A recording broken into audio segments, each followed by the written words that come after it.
Good afternoon, everyone. Thanks for joining us for our 2:30 streaming show. I'm Jamie French. And I'm Robinson Miles. A lot happening on this Tuesday around the Tri-States. Let's go ahead and just jump right in. We start in Evansville, where a suspected drunk driver hit an EPD officer. Now, this happened last night on Lodge Avenue, just south of Pollock. We're told the officer was parked along the road, and while he was waving another driver to go around his patrol car, the officer was hit by a car heading north. Yeah, police say the driver was stopped 3 blocks away. They say 21-year-old David Ventura refused to get out of the car and had to be pulled over. Officers say the passenger, 22-year-old Salo Ventura, ran from the car but was quickly found and arrested. Police say David's BAC was nearly 3 times the legal limit and several beer cans were found in the car. The officer was treated for only minor injuries and is now recovering at home. Of course, this is something we'll continue to monitor, bring you any more information as we get it into the newsroom. Now, another thing, of course, we're keeping our eye on is that it is a big holiday week here. Some of the festivities already getting underway, especially those taking care of those in need. And actually happening right now, the Evansville Rescue Mission is serving up thousands of Thanksgiving meals at the 104th Gobbler Gathering. That's right. It's happening at the Old National Events Plaza. Officials started serving people at 10 this morning. They're going to continue to do that every 2 hours until 6 tonight. Officials say they're handing out 70-pound food boxes with everything in it needed to make that Thanksgiving meal. To get them, you do have to be pre-registered. They're not accepting any walk-ups this year. Officials say that the Gobbler Gathering is all powered by donors and volunteers. So our Bryce West will give us an inside look at how that event has turned out this year tonight on 14 News. Now, another fun story happening in Evansville. This is going to be happening tonight. The bell at the old Vanderburgh County Courthouse is going to ring again. Now, today, several USI students and their director installed a newly manufactured drop hammer into the historic bell tower. Now, the previous one broke after an estimated 7 million strikes over its 134-year lifespan. It was busy. It's tired. And now we have a new one. A replacement was commissioned by the same manufacturer that originally cast the old courthouse bell in 1890. The installation is expected to be complete in time for that bell to ring again by 5 this evening. Our Gabe Pontonis will give us a closer look at the work into that restoration, as well as some of the history behind the bell tonight on 14 News. Hopefully we can hear it right at the top of our 5 show. When we can hear it ringing again, hopefully we can have that so for great. you. That's awesome. Yeah. I like to think that since they went to the same manufacturer, that they had its specs on file still from 1890s, just this big piece of parchment. It's like, oh yeah, we remember the Evansville bell. That's perfect. Why not? Hopefully. Just dusty scrolls they all keep right. on a shelf. Why not? Yeah. All right. Well, thank you so much for joining us. Of course, a lot more is happening around the Tri-State, so be sure to join us again this evening for 14 News at 4, 5, and 6, and later tonight at 10. All right, don't go anywhere. I'm sure you are wondering what your forecast is like as we get closer to Thanksgiving. So meteorologist Arden Gregory will be right back with a closer look at what we can expect.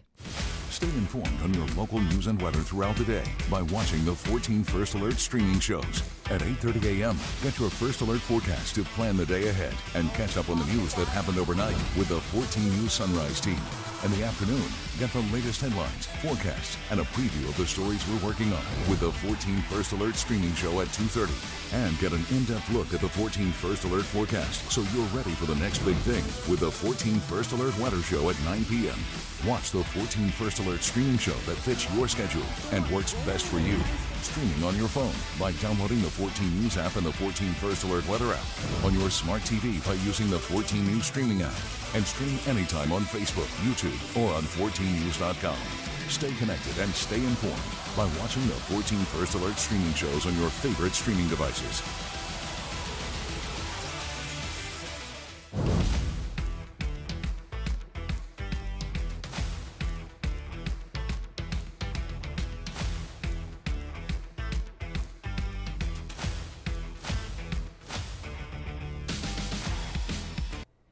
Good afternoon. I'm 14 First Alert meteorologist Arden Gregory. Let's take a look at the forecast because we have some big changes on the way. We're tracking some sunshine finally, but we also have more rain, maybe even a little snow, and some January-like temperatures in the forecast over the next few days. So let's really dig into it. Today, obviously kind of gray and gloomy, but those clouds will start to clear out of here overnight and into tomorrow. Tomorrow will be breezy and much cooler though, with highs only reaching the mid 40s, lower 40s with sunshine for Thanksgiving. And then I think Black Friday will be the coldest day of the week with highs only reaching the upper 30s. But then we've also got more rain on the way as we get into the weekend, Saturday, Sunday. We had quite a bit of rain across the tri-state this morning, but those showers pushed off to the northeast pretty quickly earlier today. And so much of the day has been mainly dry, just kind of damp and foggy out there.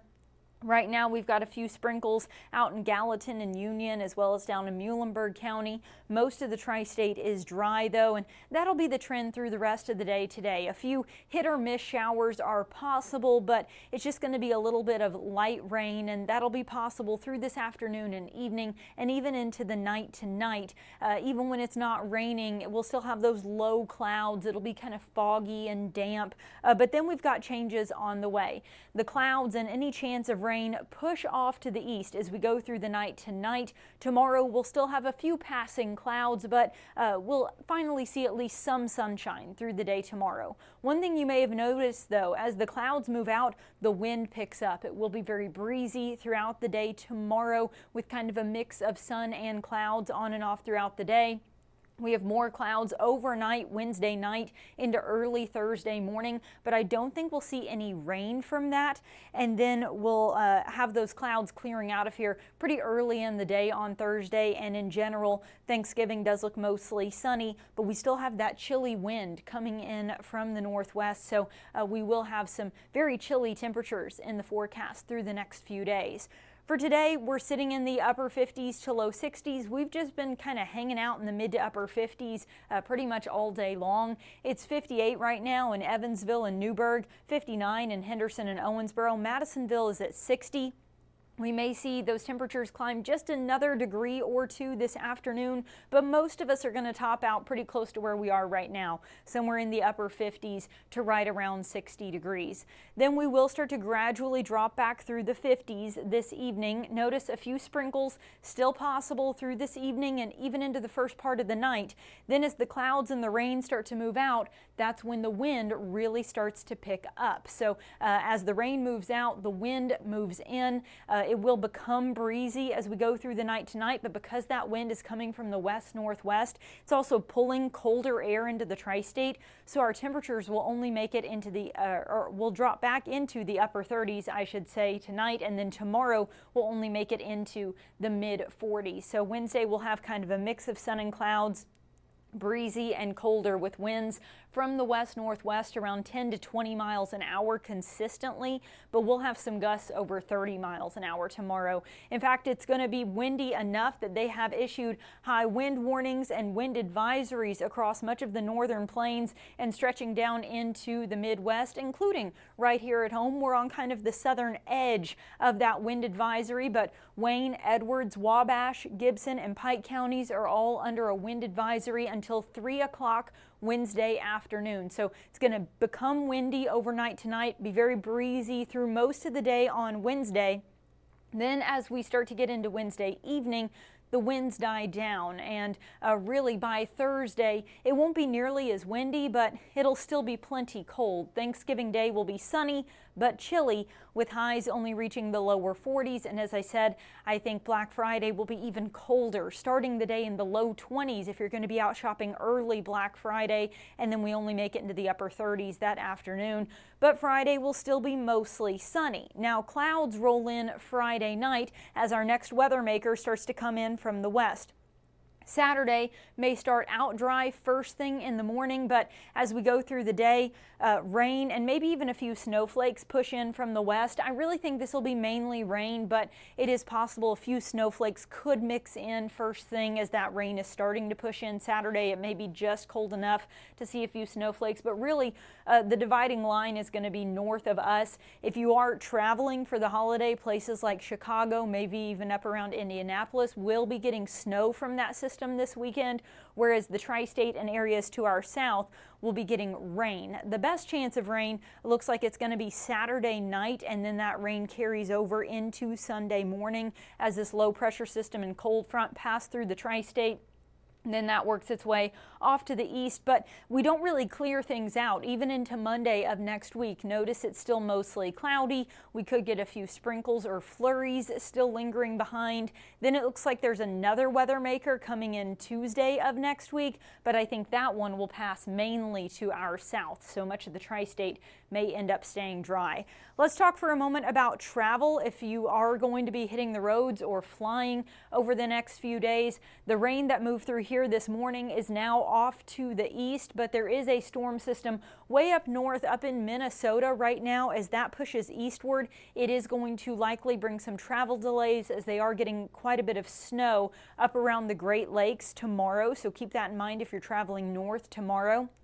As that continues to push to the east through the Great Lakes region, it'll likely then eventually move into New England, bringing some travel delays up that way by Friday. So if you're headed in either of those directions, keep that in mind. Notice by Friday, though, our next weather maker is starting to brew in the northern plains. As that pushes to the east, it'll start to bring some travel delays to our west, places like St. Louis probably late in the day Friday. Then that moves into the tri-state during the day on Saturday. Again, we're sort of right around that dividing line. Areas to our north, if you're traveling up toward Indianapolis, northern Indiana, Chicago, that Great Lakes area, they will likely be getting snow from that system over the weekend. So expect some travel delays up that way.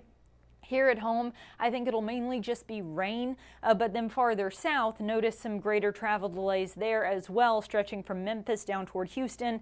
Those areas could maybe see some heavier rain and thunderstorms from that same system. So keep in mind if you're traveling over the weekend, much of the middle part of the country will be impacted. Saturday into Sunday, then Sunday that starts to move along the east coast. So if you're traveling to the east coast and maybe you're coming back to Evansville and the tri-state area on Sunday, that system will then be moving off the east coast the latter half of the weekend. So that kind of walks you through the potential travel delays over the next few days.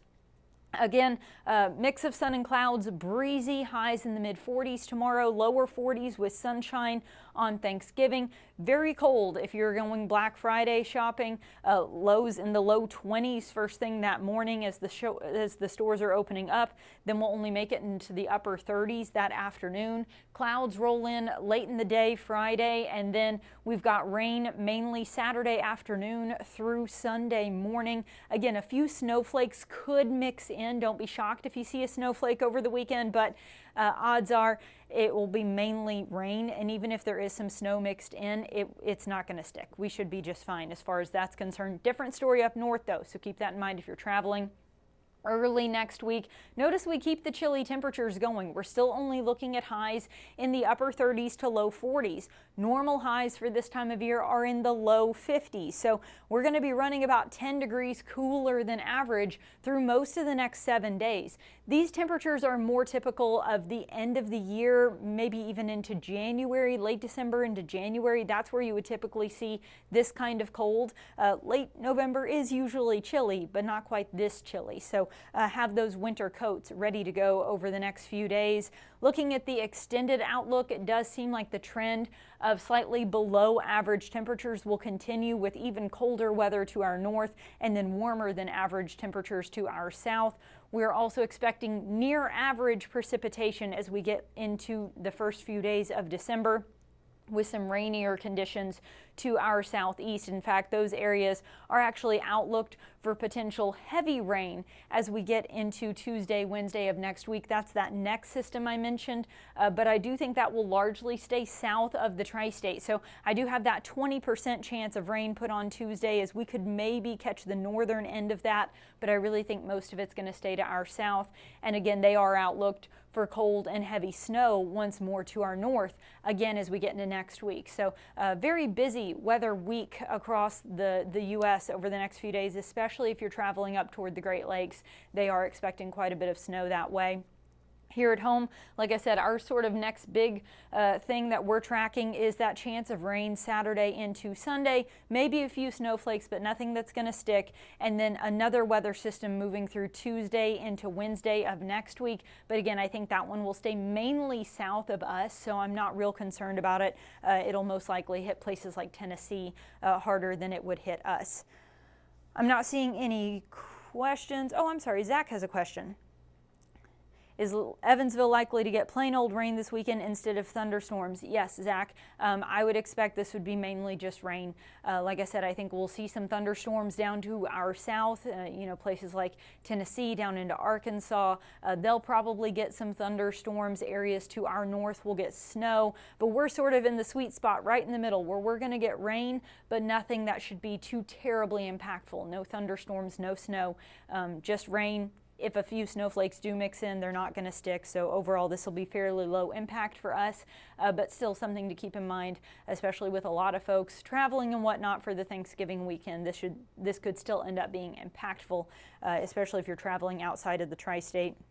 And Laura is watching from Dawson Springs. Thank you, Laura. We always appreciate you dropping a comment in there to let us know. All right, I'm not seeing any questions other than Zach's, so I'm going to go ahead and wrap this up.